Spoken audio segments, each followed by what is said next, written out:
I've lived in Atlanta since I was 3 years old. I have never a day in my entire life felt like a minority. I have no idea what that feels like. I have no idea to feel like somebody white is in the way of me accomplishing anything or making me feel inferior or that I can't accomplish it or I'm not smarter than they are. I don't know more than they are, or I'm not as educated or as talented or as confident as any of them. Never in my life. And the only reason that that exists is because of a chain of events that was started through civil rights with Martin Luther King, which led to 5 years after his assassination, we elected our first Black mayor, Maynard Jackson. And that transition from the church to politics was the beginning, because they were like, look, we can march all day long, but they're just going to shoot us, whatever. But we infiltrate the government and then write laws that economically benefit us. That changes. That's a code, how we move. So politics has served as a great tool to create Black wealth that no other section of America has been able to do with Black people. So I don't know how familiar you are with Maynard Jackson and his legacy. He integrated the police force. He created the joint venture contracting system, which means government contracts should just go to firms. Like, you have a firm, I'm going to pay your firm to build this building. Maynard Jackson, and all those contracts are going to white people.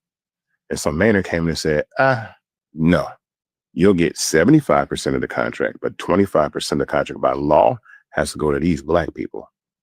So I don't care if you're selling stuff in the airport, if you're building the airport, if you're doing food services, if you're doing sanitation, if you're doing landscaping, if you're doing construction, all these things, these contracts have to by law go to Black people. So if you fast forward to Mercedes-Benz Stadium, I can't remember how many billions of dollars that stadium cost, but 25% of that contract had to go to H.J. Russell and Company. So that's still in existence. Yeah, it's higher. It's up to 33%, even in the airport. So the airport does $6 million in concessions every year, business. Mm-hmm. 6 billion, not a million, billion. And by law, 33% of that business has to go to Black-owned businesses. Meaning, if you want to put a business in the airport, you can put your business in the airport, but just go find somebody Black to own it. So there's a Shake Shack in the airport. Mm-hmm. Y'all familiar with Shake Shack? Yeah. Oh, yeah. Yeah, but the owner of Shake Shack in the airport is a Black man. Because they can't build no Shake Shack in the airport unless you go find somebody Black to build it. That's what code look like. That's how you make people rich. I've lived in Atlanta. Well, another good morning to you and welcome to Let It Be Known. And you're hearing Isaac Hayes III spit some game down there about Atlanta. Niele, it's a interesting concept. It definitely is. Can't wait to talk about that. Good morning and peace and love, everybody. I want to talk about that. And we also have headlines. The NAACP is saying they suing everybody. And we're going to tell you who they starting with. You get a lawsuit. You get a lawsuit. Yeah. And we'll tell you what Purple Rain Star is suing the Prince Estate along with Lord. Snoop is in trouble again. This time in culture trouble once again, and we'll have the details on that. And we have a Cracker Barrel update for you. Oh, Lord. There's a lot to talk about this morning, but of course, that video from Isaac Hayes reminds me of a book that Charles Blow wrote called The Devil You Know. And it's about African Americans doing a reverse migration back to down south. Now, although he was talking about building wealth, Charles Blow was talking about, if we did a mass exodus back to the South, that's how we could build our political power and have some type of ownership in the direction of this country. And so everybody is saying all roads lead back to the South. Now, we was running from the South at one time, and now Black folks are saying the Great Migration should be back to the South. How y'all feel about that, chat? Well, yeah, we had Charles Blow on to talk about exactly that when he did the book. Austin is starting trouble already, so Niele, be on the lookout. He's asking me not to forget Taylor Swift's engagement. Who could care less? Only Flavor Flav cares. But nonetheless, A little people care about Taylor. Yeah, that was a huge headline yesterday. I What did shouldn't have she mentioned say? it because Yeah, she said the English teacher and the gym coach are getting itched, and I'm happy for them. yeah, listen, yeah, exactly. But anyway, more importantly, RNG and Austin mentions Maynard Jackson, Jesse Jackson, and Marion Barry made white folks give black people an equal opportunity to become successful. You just wonder, and that is great. Chocolate Hopefully, it's still City. in I play. mean, think about that. Chocolate City, Hmm. tons of blacks. So when you have concentrated black communities, you do have economic, sometimes, and then you have political power. And we Hmm. see that's being taken away across I'll the never country. forget. I will never forget. Was it last year, or the year before last? Year before last, I went down to Atlanta and met with oh gosh, why is it? The great legendary civil rights leader, former mayor. Oh Andrew Young. gosh, You talking about Andrew Andrew Young. Young? Andrew Young. And he told me, he said, "Let me tell you something." He said, "We held the power down here in Atlanta." He said, "We made sure that the president appointed the right judges on the Supreme Court. We made sure that the president appointed the right judges on the federal bench." And he said that that's how they got the civil rights bill passed. He said Mhm, because they understood and they respected and feared the black power structure down there. mhm. So it goes along with what you're saying. Yeah, and I mean, if you take even a deeper look at how, we have a tradition of building wealth and power in this country, and the white folks burned up all those towns before we even Yeah, got to civil rights. yeah. Rosewood, Hmm. Greenwood. I mean, so many.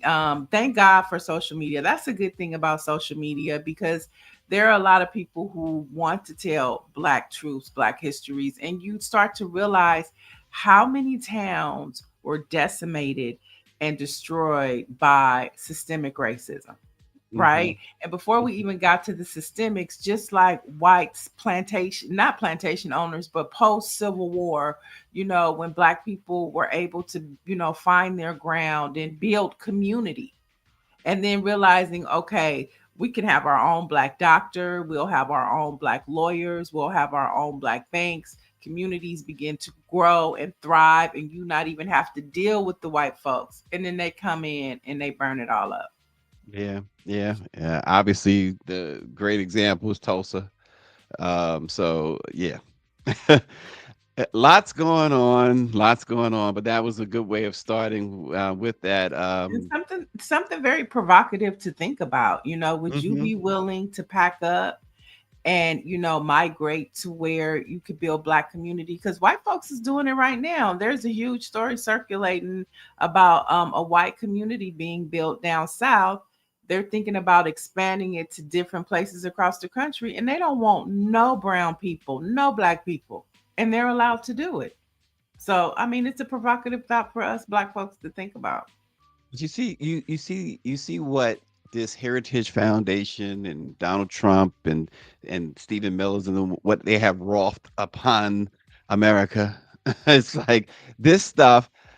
It's all in large part due to their championing white supremacy. Obviously, that was a response. America still can't get over the fact that their best, most effective, and most presidential president was a black man. Mm.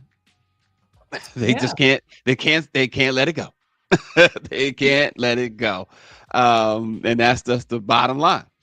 It's the bottom line. So the hate, it's a long time. It's they will not let it go. Right. And that is in part why they took that election from Kamala Harris. There was no way. There was no way they go back there. So I don't care what nobody says. She won that election. Um, but nonetheless, maybe it takes Niele, a Trump appointed judge, to stop Trump or at least slow him down. That's exactly what happened yesterday when Judge Thomas Cullen, a Trump pick, dismissed the Trump administration's lawsuit against every federal judge in Maryland. Trump wanted to strip judges of their power for protecting immigrant detainees, but Judge Cullen called it extraordinarily unusual and a threat to the rule of law. So it's kind of a proof that even Trump's own appointees can see when he's gone too far. And sometimes that's what it takes to defend the Constitution. Yeah, I mean, I love it because if everything has to be kicked up to the Supreme Court, for for Trump to get his way, I mean, the American people are going to start getting tired of it. And I think it's also showing us that, we do have some remedies and some recourse to what's happening to resist this Trump Klan administration. You see, lots of civil rights organizations suing for different reasons across the country. You see small victories that are happening. And all of these small victories and things like Governor Gavin Newsom and the lawmakers and all of these things, I think, is giving, the resistors the strength they need to fight on. Keep going. You keep going. Oh, for Gavin Newsom's sake, that he gets extra security because they don't know what to do with him. They're getting more and more, frustrated with him, and more in a conundrum. Like, how do we deal with him? See, he's proof that sometimes, especially today, all the time, you got to fight fire with fire, and his fire is torching them, absolutely torching them. So, Yeah, and as they it's say, protect them at all costs. It's given other governors, the opportunity and the strength to stand up, and we're going to need more Democratic governors across this country to stand up, especially as you look at, I saw that the lawmakers in Indiana were at the White House yesterday. So they're gearing up to start their redistricting to counteract what California is doing, to counteract what Texas did. And so, like, what Democratic state is going to be next? Is it going to be Illinois? Is it going to be New York? Is it going to be Maryland? So, it'll just, and this is crazy that this is happening. It is crazy, but think about this. And you talk about playing chess, right? As opposed to checkers. So Trump is suing California. They announced that the DOJ is suing California over their redistricting. Be very interesting to see how this plays out, because what's good for the goose is good for the gander, right? So if he gets that case to his people at the Supreme Court, and they have the audacity to strike down California's redistricting, guess what? That applies to Texas. That applies to Missouri. That applies to Indiana. So, again, Gavin Newsom played a game of chess with y'all while y'all over there playing checkers. So we'll see. I think Gavin Newsom has checkmate here. Yeah, he got a checkmate for sure. For sure. Yeah.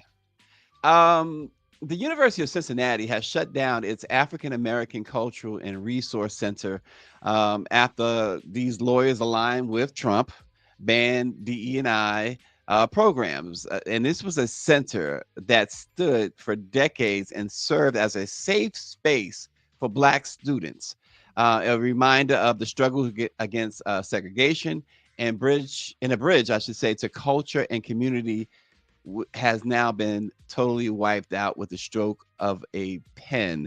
And if you've ever been to Cincinnati, it sits right across from Kentucky. There's a little water separating Kentucky, and then on the other side there's Mississippi. And you think about the what that meant for these students, as they say it was a reminder of the struggles against segregation. They're looking at it in the face, and now they've stripped this away from Black students, their cultural centers. When I was in college, the brief time that I was in college, believe it or not, I used to go to the Black Student Union at Queens College in the City University of New York. And it was always a cool place to go. And you always had somebody undoubtedly talking about something along the lines of power to the people. Yeah. So Cincinnati doesn't want that.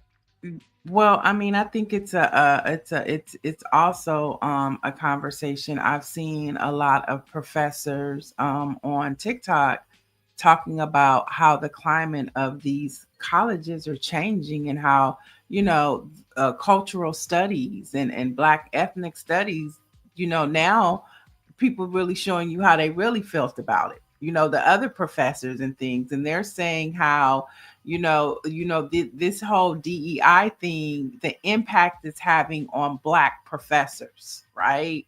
Mhm. Not just, them, fearful of their jobs, but how they're now being treated on these universities and college campuses. So it's not just about the jobs, it's about the climate and the way that it's changing um on these college campuses. So I Mhm. mean, Trump it's always never just DEI. It is like an onion. It is the layers that go along with how DEI impacts these corporations, these universities, and just how, equality is important, right?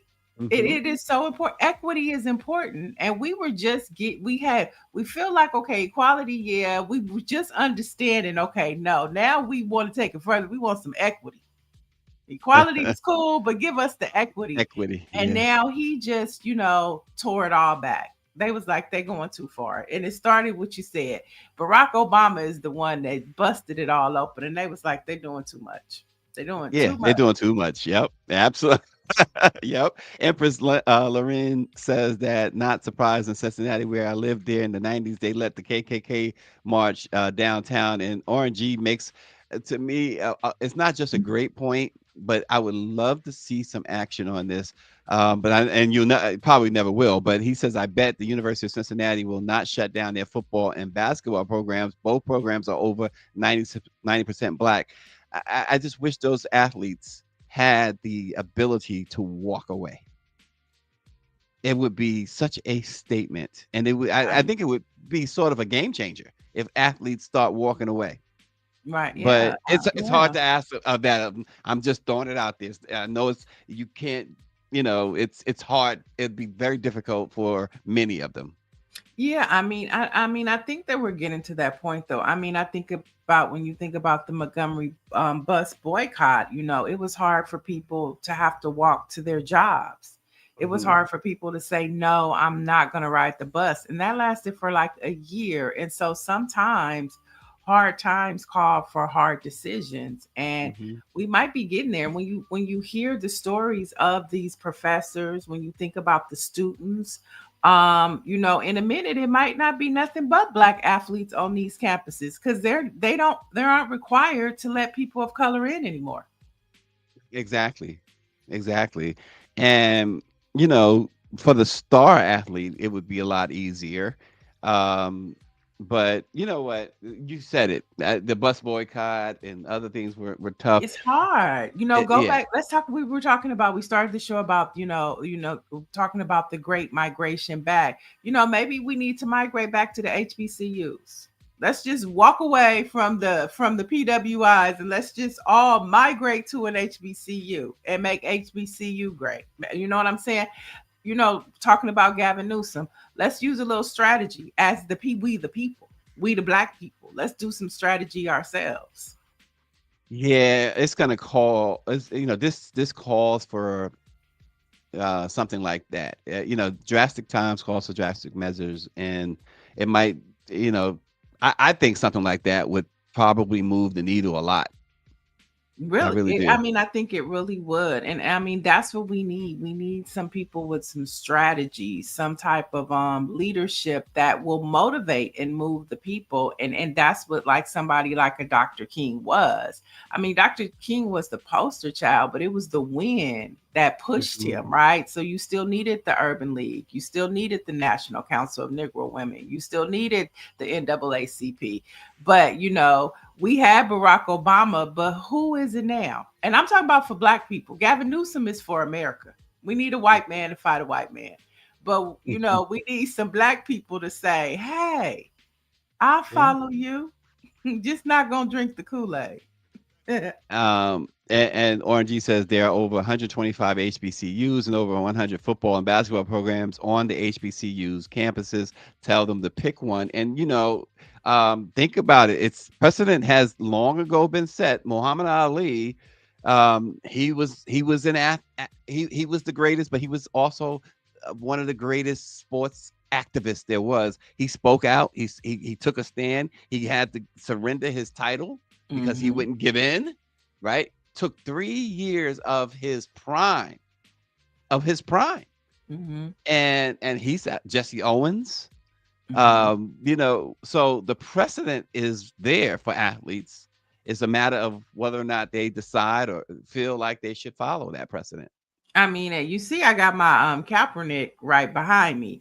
He did the same thing, and as I watched what is happening to these Sanders brothers, it makes you, wonder, maybe black athletes should have still stood on business because they're still street. I mean, I think that the biggest example of slavery these days is the NFL and how they treat their players and how they send them messages about, like, back in the day, how slave owners used to buck the slaves. I'm gonna break you. You gonna fall in line. That reminds me of the NFL. Yeah. And they obviously the players endure it because of the money, but at some point, you're right. And by the way, NFL, Colin Kaepernick says he's still in shape. He's still in shape. They just need to just go ahead and just do a different league, and I see where they're starting.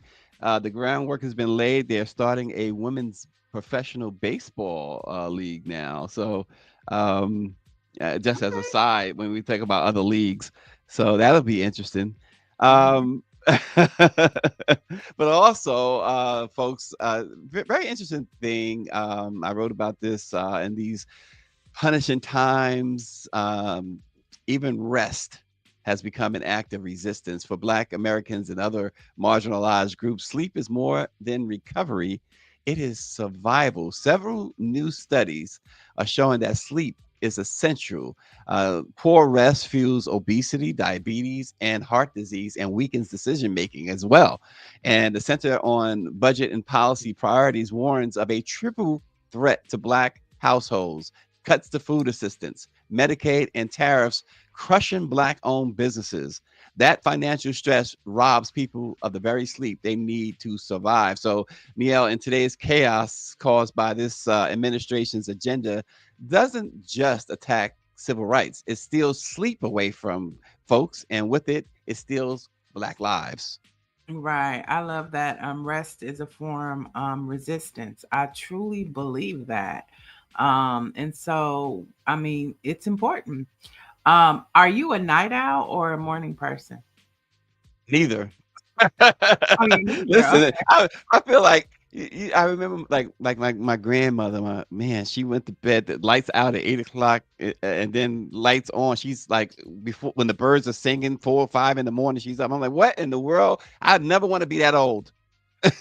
And now I'm Yeah. old. I'm like that. I'm like, I'm not in the bed at 8. I'm winding down at 8 and trying to get to sleep by 10. Okay. But up early, of course. But listen, I can't say I'm a night owl. I mean, I can hang out once in a blue moon. Okay. Okay. Yeah. I mean, I think I'm a mixture of both. I do believe in that concept. The early bird gets the worm. I find when I really do a lot of work in the morning, by noon the results are magnificent. You know what I'm saying? Like, I did that, Mhm. that. I'm already getting returns on that. I'm talking to the East Coast. But then sometimes, it's like late nights, working until the wee hours of the morning or partying. That's a fun time too. There's satisfaction in that. So, but the point is that you could do it on your terms. And I Mhm. think for me, that is a form of resistance, to have the opportunity to choose to decide if you want to be a late night or early morning person. Look at that. Look at that picture right there. You talk about that's sleep and that's rest. You can sleep without resting, and you can Mm-hmm. rest without sleeping. But Ooh, homegirl oh, right there, say that again, as the pastor say. Let me say that again. Say that again, I said Stacy. you can sleep without resting, and you can rest without sleeping. Mm. But homegirl right there, that beautiful picture. She's resting. She's sleeping and resting. She like, I'm not worried about Not a nothing. thing. Not a thing. That's a great picture. She's saying Wow. tomorrow will take care of itself. Yes. Yesterday is behind me. Absolutely. Yep. Yep. Yeah. Well, and listen, what does even the scripture say? Tomorrow, why worry about tomorrow? Tomorrow has enough of its own trouble. So Hmm. there you go. Turning our attention to the Great White Way, we want to rename it to the Great Black Way. Broadway. Broadway remains the greatest place to see some of the best theater in the world, and this upcoming season is shaping up to be no exception. The Root has reported that huge black stars like Taraji P. Henson, Don Cheadle, Ayo Idibiri, and more are making their debuts, while legends like Billy Porter, Cedric the Entertainer, and Leslie Odom Jr. Make a grand return to the stage. First on the Roots list is Joe Turner's Come and Gone, the return of one of August Wilson's greatest plays to Broadway. Cedric the Entertainer and Taraji P. Henson are set to star in that production. For Taraji, it'll be her Broadway debut, while Cedric returns to Broadway after over 10 years. And remember, he starred in American Buffalo back in 2008. Joe Turner's Come and Gone will play the Schubert Theater in the spring of 2026. Billy Porter is going to star in Cabaret. Joshua Henry and Nichelle Lewis will star in Ragtime. Don Cheadle and Ayo Idibiri, I guess is how you pronounce her name, will headline the play Proof. And of course, Hamilton returns, and Christopher Jackson has taken over the lead role in Alicia Keys's Hell's Kitchen. So lots of black doings, if you will, on Broadway, Niele. Yeah, I think that's so cool. I mean, whether it's on Broadway or off Broadway, it seems like black folks is taking over. I love it. And I like the fact that you see a lot of hip hop and R&B stars dabbling into Broadway, like Alicia Keys, Hell's Kitchen, and you have Candy Burrs from Escape, Atlanta Housewives. She's really taking a deep dive into Broadway to producing shows.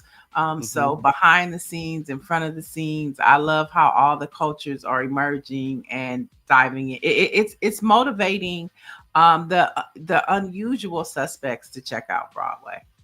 Yeah, I love a good play. Like I said before, musicals have never really been my thing. Although I've enjoyed some musicals, Hell's Mhm, Kitchen obviously being one. There was a musical some years ago that I absolutely loved. I don't know how many remember this. It was called Memphis. It was mhm, so good. mhm, I've seen a lot of them, Chicago, of course, mhm. there's some good stuff out there, but the new stuff and not necessarily the new stuff, but now you got new individuals uh Mhm. joining the Broadway scene, and it should be exciting. Yeah, I think for New Yorkers, it's just taken for granted. Being from the West Coast, I've never been to a Broadway show, but I have seen like The Color Purple when it came out here. Philae, which was about Philae, the African musician. Really enjoyed that. I've seen at the Temptations. I saw Mhm. that one. One of the ones I want to see, and I think it's headed to Broadway now that I missed, was 44. Oh, okay. It's a black play about Obama. It's about Hmm. Obama, and Shanice Wilson, the singer, is in it. That's one that everybody like. It just came out of nowhere, and Hmm. it just blew up here in LA, and now it's on its way to Broadway. But that's definitely one thing I want to do. It's like just go fly to New York for Broadway and dinner. you Dinner know and a it's show. and Broadway people will hate me for this, but if you see a Broadway production in Los Angeles, for instance, it's the same thing as seeing it in New York. But there's something Although, different right, about there's that Broadway. mystique. There is the Yeah. mystique, right, and there's that, like you just said, Broadway and dinner. A Now dinner and a you're not gonna show. a dinner in the show. You're not gonna get that particular feel, that real feel, unless you do it in Times Square. So, there you Yeah, go. and you want the book, the playbill book, you want the Yeah, full experience. The dinner and the show is either Broadway or Vegas. Pick yeah. one. Yeah, yeah. Yeah, well, and you're right. And Dr. Joni, you're absolutely right. I mean, I say that just for people who might not ever be able to make it to New York to a Broadway show. That, as far as the production is concerned, you're not going to miss anything if you have to see it somewhere else. But of course, like you said, the experience, you're not going to get it anywhere else except New York. Mm-hmm. Yeah. So Mm-hmm. there you have it. There you have it. And I told you earlier that the NAACP posted yesterday they are suing everybody. Thanks to That's everybody. what they said. But they also yesterday said that they are starting with Texas over the new electoral map that strips Black voters of their political power. Now, the lawsuit accuses Texas of racially motivated gerrymandering to silence Black communities ahead of the next election. So NAACP saying not on our watch, and we just go, if Trump is EOing everything, we gonna sue everything.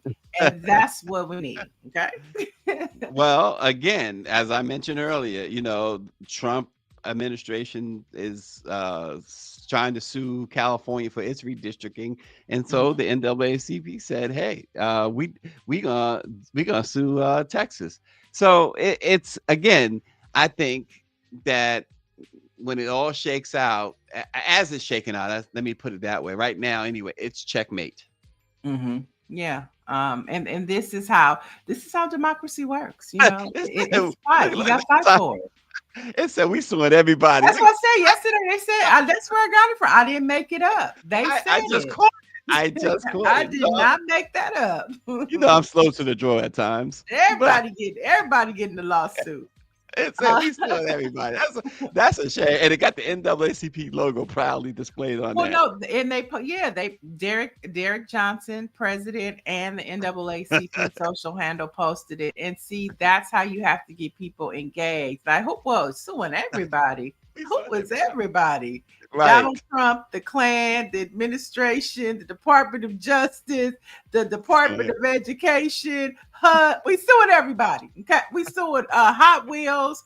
We suing Alligator, Alcatraz. We suing everybody. That's what they claim they're gonna shut that thing down. Yeah, that the judges ordered it shut down. 60 days, and he said that 10 days ago. Okay, they cannot. They may be able to EO it. They may be able to implement it, but they can't maintain it. They can't follow through with it. That's their problem. Oh gosh. All right, so let's jump into some culture wars that are happening. Snoop Dogg recently appeared on an episode of It's Given podcast and revealed that he was taken by surprise when he took his grandchildren to see Pixar's Toy Story spinoff. Now, it featured two women sharing a kiss and raising a child. So Snoop said on social, he said this led to a whole bunch of questions from his grandchildren about same-sex couples that he said, I don't have answers for. He also said, I'm scared to go to the movies now. These are kids. We have to show them this at this age. They're going to ask questions I don't have answers for. And so, this has started this big conversation. The queer community is coming at Snoop. You have transgender T.S. Madison calling him homophobic. But my girl Flame Monroe, transgender, she says she understands what Snoop means. And she ain't mad at him for saying it. So, chat, what do you think? Should they be showing same-sex marriage situations in cartoons and kids' stories? Stacy, what do you think? Oh, here's the thing with Snoop. Let me say this about that. The fact he may have been to say he's scared. Let's not talk about Snoop. Let's talk about the movie. But here's the thing with that. I think that it is fair to let, especially as a kids thing, to let people know what's in there as far as anything sexual, anything like that, where you have to have this explanation that Snoop is talking about. But Snoop also sounds hypocritical in that Snoop was in, what was that? It was that LGBT show. The L Word. L Word, That's right. an adult show. It's an adult show. Yeah, adult content. But here's why I say it's a little bit of hypocrisy there. Is because if you are if you have participated in a show like that, then you should be able to explain to your grandkids this situation. That's what I think anyway. So that was an adult show, which Mhm. I think to the context of what he's saying is that this is children's content. Mhm. So children's content, why are we talking about it with cartoons? Now, as an adult, what he said, the L word is not content created for children. Mhm. So I don't Right, think right, right. it's I not get it. so, I and so get it. his kids won't be looking at that until All they I'm get a saying is certain age. right. So All I'm saying is he shouldn't have been so at a loss. At least I don't think he should have been so at a loss. When it comes to talking to them. Now the other stuff, I mean, I get it, but I don't think he should have portrayed himself as at a loss when he's had himself experiences, as you said, albeit adult experiences. But then it seems like you should be able to. I don't know. Maybe I'm wrong. You should be able to talk to your children. It's like if you are, well, I'll leave it at that. yeah, I just think that he has a point, and I think this is part of that. So let me go back and say Disneyland had originally scrapped this scene, right? From the movie, but because of what happened in Florida with the gay bill or whatever, they put it back in the movie. So Disney had pulled this scene from it, and then because of all of the backlash that they got from being in Florida and Governor DeSantis' attack on the gay community, they decided to put this back in. Mhm. I think that people should be able to love who they want to love. Um, but I think he also does have a point. And I think also this is part of why Democrats lost a lot of Oh voters yeah. Oh because yeah. of this whole woke culture. And I mean, just think about when you were a child. First of all, sexuality didn't have nothing to do with a cartoon, Mm-hmm. Mm-hmm. and It's true. so Well, it's true. But then again, the as RNG points out, and of course, tongue in cheek, but he said Pepe Le Pew was a sexual demon, and he turned out fine. There was a lot of when you go, there was a lot of little undertones there, and when you look back on the cartoons we used to watch, there was undertones. Now Greer this is said in your that's not face. true at all, but okay. But there was a lot of. Now I think she agrees that when we look back, there was a lot of. It's like music. When you was a kid coming up, you jamming to certain things, and then Right. later on you realize, oh, it's like that with cartoons. Yeah. I just think that we should just let kids be kids.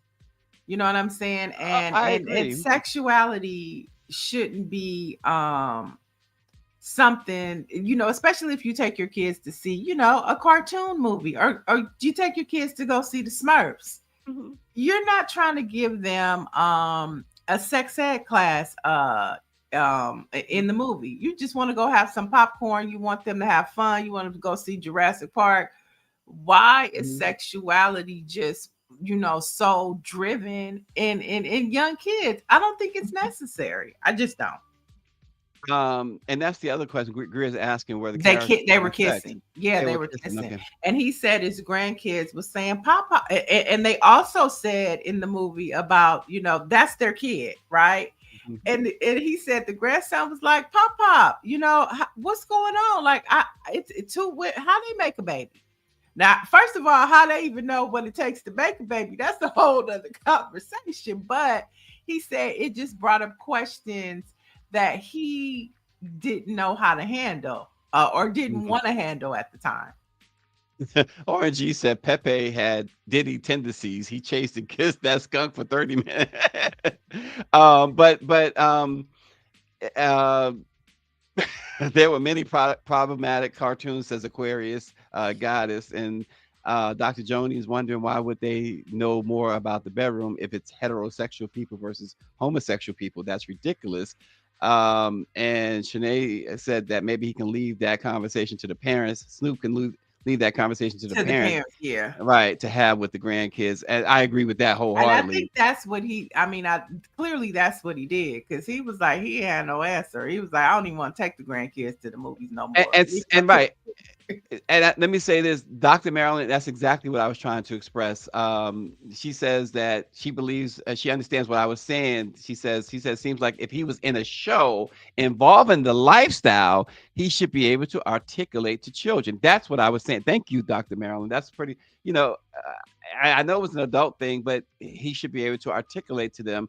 Or as Shanae said, the better option is to let their parents explain that to them. Right, right. And I mean, he could have said that, but I think his point too overall was that why are we even having this in children's movies? And such a, like, okay, so I see the chat too talking about sexual references in old school cartoons. I get that. But this was an actual relationship that played out. And I mean, hey, this is the times we live in, but I also think that I'm sorry. Yeah. You should, like, I just feel like with this day and time, like, you couldn't have a date until you were 15 or 16, right? You can't drive until you're 18. You can't drink alcohol until you're 21. You can't drink alcohol until you're 21. Why are we trying to enforce so much on children these days when they should just be able to be kids? Here's the other way you might some might look at it too. A lot of times parents today doesn't seem to really give their kids the talk. So perhaps seeing something like this forces that talk upon them.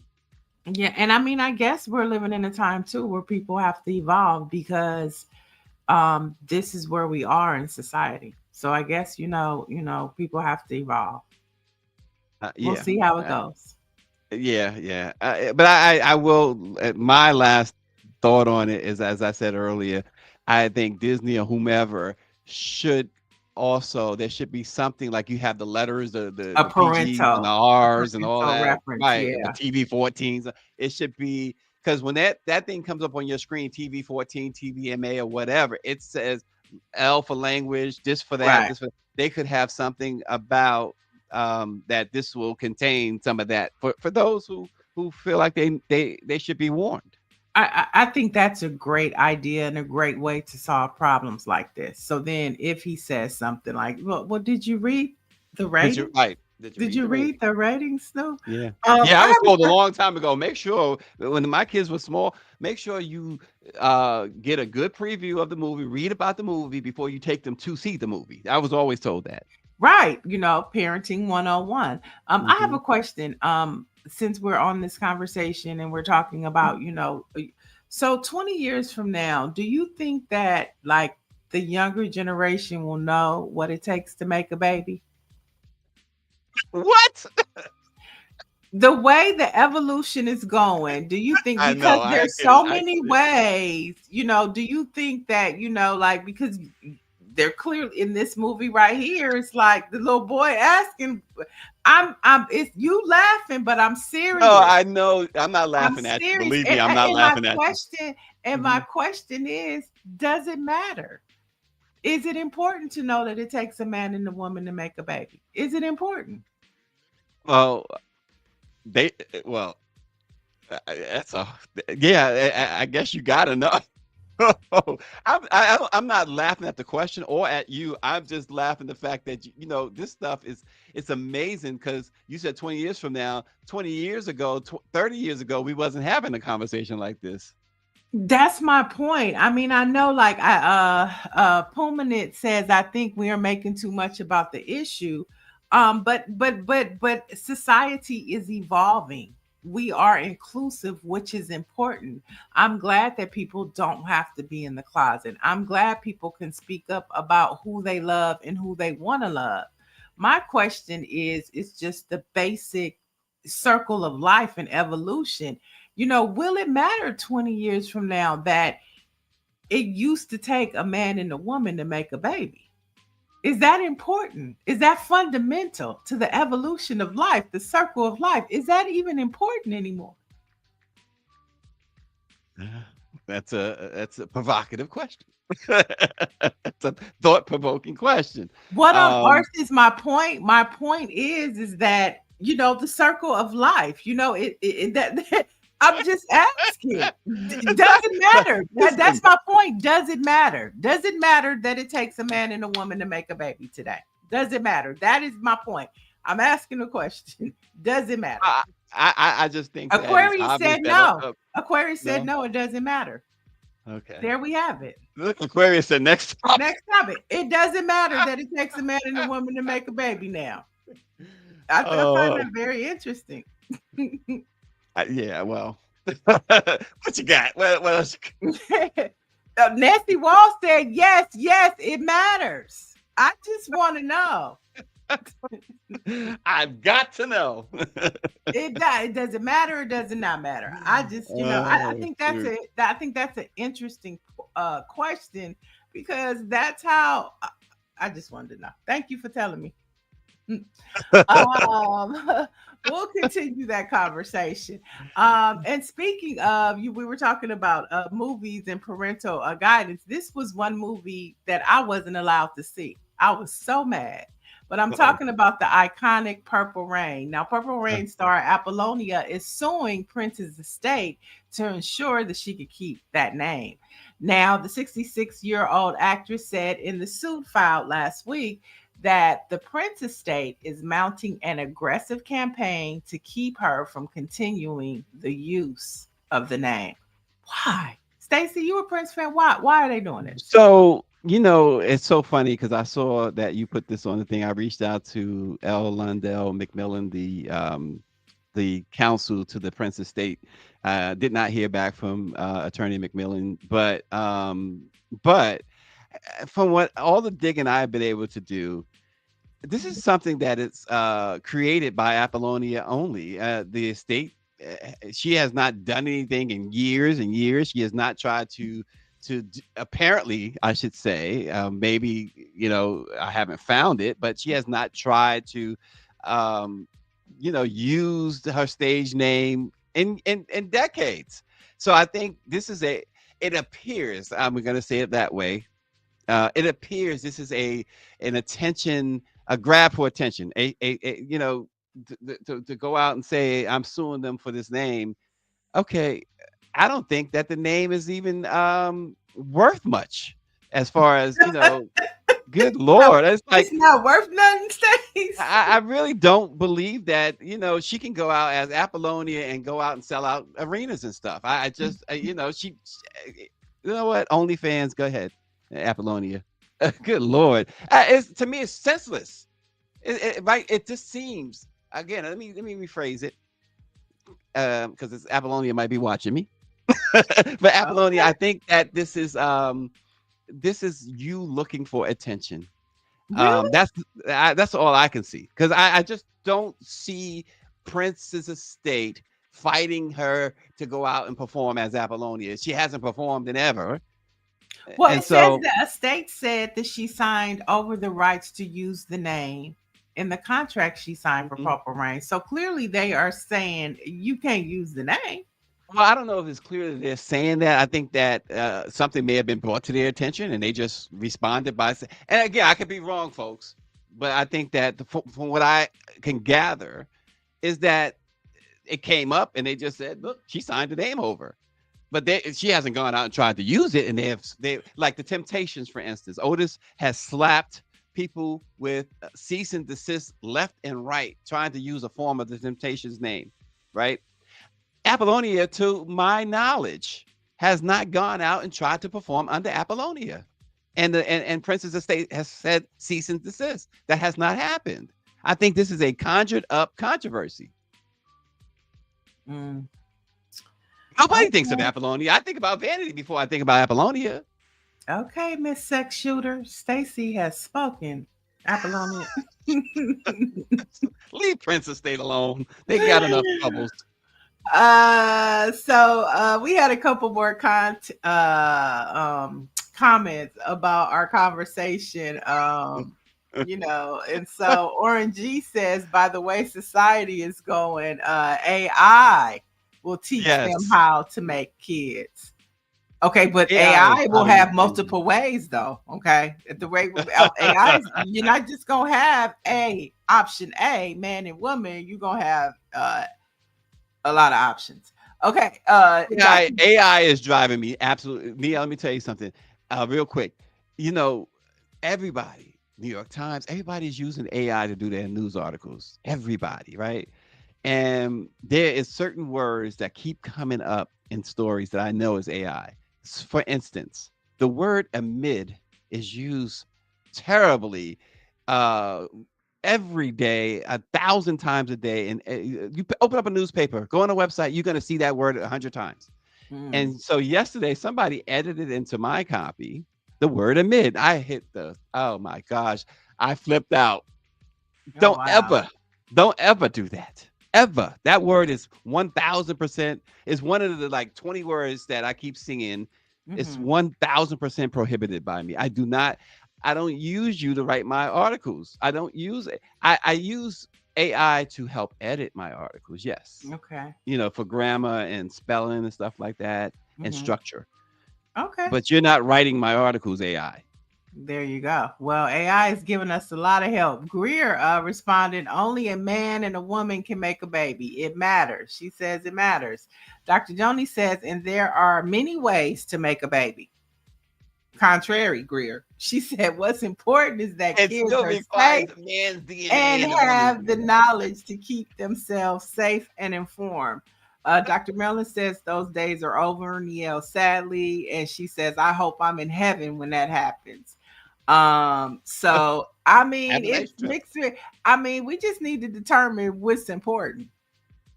Is it AI or society's definition, or is it the facts? Yeah.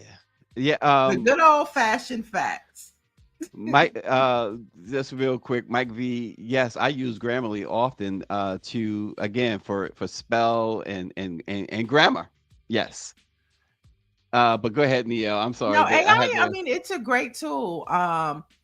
But you still have to have some common sense, and sometimes you have to double check AI in the information that they have, you know. So yeah, it drives me bananas that and people are winning like awards in you know, most of their articles written by AI, and you could tell it's like everybody's so robotic.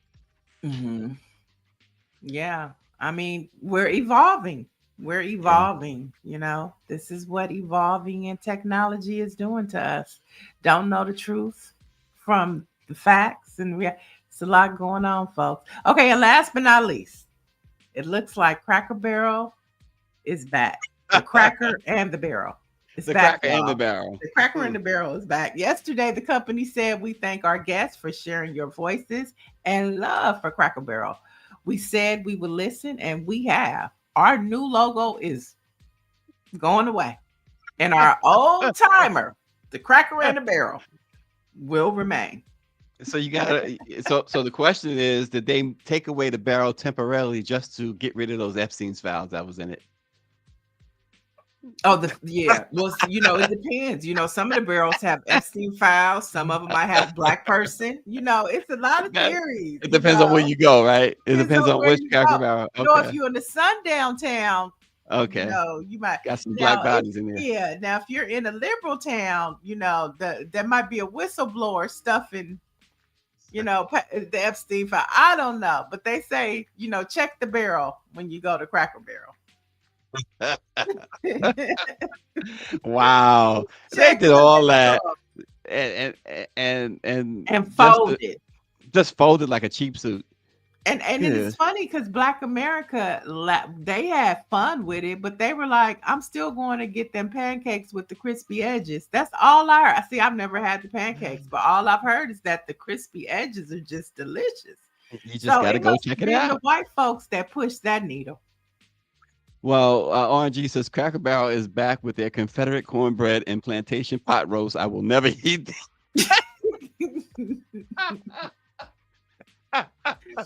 That is a mess. Confederate cornbread and plantation pot roast. I got to use those expressions. Okay. Dr. Joni is back. She says, I agree the best way to parent children is with loving parents. If they are the same sex, loving and caring and teaching those children, it is no different than a heterosexual couple doing the same. Oh, I totally agree with that. 100%. Nancy Wall says, 100%. she says the Epstein files must be in the barrel. And Dr. Marilyn says people have entire conversations with AI. Maybe I should start doing that. I Yeah, need they somebody to do. talk to. Somebody said there was a headline that somebody got into an argument with With AI? AI. Yep. Oh, God. And then there are some stories coming out that AI was bullying children. See, I haven't gotten that deep into AI. All I do is can use it imagine. for fact checking. But I mean, there are people who are really like having a whole relationship, and I'm not talking about sexual, just a whole Next. partnership They're with doing that AI. too. And I'm like, how is that happening? Because all I do is just type in something and get the information I need. Oh man, Mike V says it's right on time for me to get my raisins mixed up with mayonnaise at Cracker Barrel. Ooh, child. Ooh, child. Listen, Okay, well, those are your headlines for there today. you And go. you know, God is love and love everybody. Love your neighbor as yourself. That's the greatest and first commandment. And that's all we are charged to do. Put that out there. Love is love. Oh gosh. Oh gosh. On this on this date in 1960, there's some black facts, folks. Black history facts. On this date, 1963, the eve of the March on Washington, NAACP co-founder W.E.B. Du Bois died at the age of 95 in Ghana, where he had become a citizen earlier that year. He was born in 1868 in Great Barrington, Massachusetts. W.E.B. Du Bois first experienced Jim Crow while at Fisk University, shaping his lifelong fight against racism. In 1895, he became the first Black person to earn a doctorate from Harvard. And as a professor at Atlanta University, he clashed with Booker T. Washington, rejecting accommodation to discrimination and urging protest and agitation instead. And in 1909, of course, W.E.B. Du Bois co-founded the NAACP and edited its Crisis magazine, leaving a legacy as one of the fiercest voices for Black equality. Yeah. Much respect to his legacy and everything, the crisis. That's partly why we're here today, because you know he was writing about truth to power. You know, what would a W.E.B. Du Bois podcast sound like? Oh, yeah. How about that? Wouldn't that be good? Listen, the anthem would be Public Enemy's Fight the Power and Oh other no, Public I Enemy think he would songs. have something a little more jazzier. You know, I don't know if he would like hip hop too much. That might not be his thing. No. I don't know if Okay. he would like hip hop. You know, he would need something else, I think. But yeah, can you imagine if like W.E.B. Du Bois or Marcus Garvey or you know Muhammad Ali, you know, what would they be talking about if they had a podcast? What would they be saying? Oh, that would. Ooh, that's a great question. These are great questions. I like that. I like to think about that. Yes. Who would you want to hear? Chad, who would you want to hear from the civil rights era and maybe even Nat Turner? Would you want to hear a Nat Turner podcast? Yes. What icon from back in the day podcast would you want That's to a great question. What icon from back in the day? Yes, I would. Nat Turner would definitely be on top of the list. hear? Right, but I would want him post preacher for the slave master. I want the post Nat Turner, not the one that was going to the plantations telling us to get in line because it's God's will. You know, I Yeah. want the other one. The Exactly. one Well, post. exactly.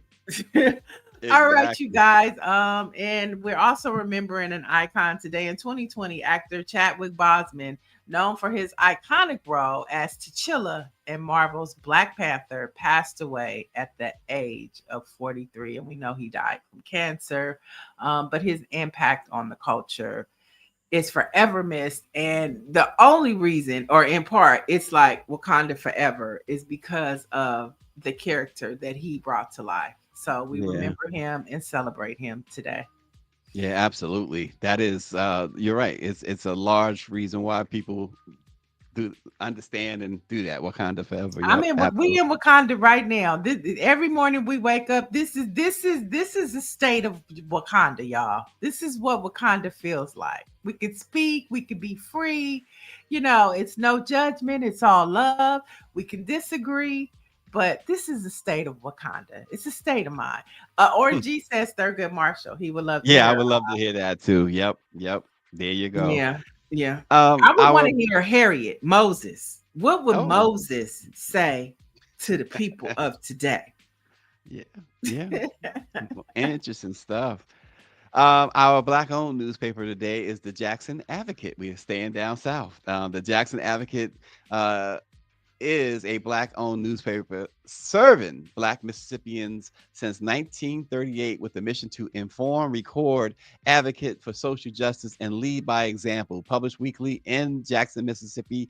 The paper's motto is the voice of black Mississippians, and its content covers local, national, and even global issues. So check out the Jackson Advocate online, or if you're in Jackson, pick up a physical copy. Our homegirl, Deanna Johnson and family, they're down there doing their thing. So tip of the hat to the Jackson Advocate. Mm, mm.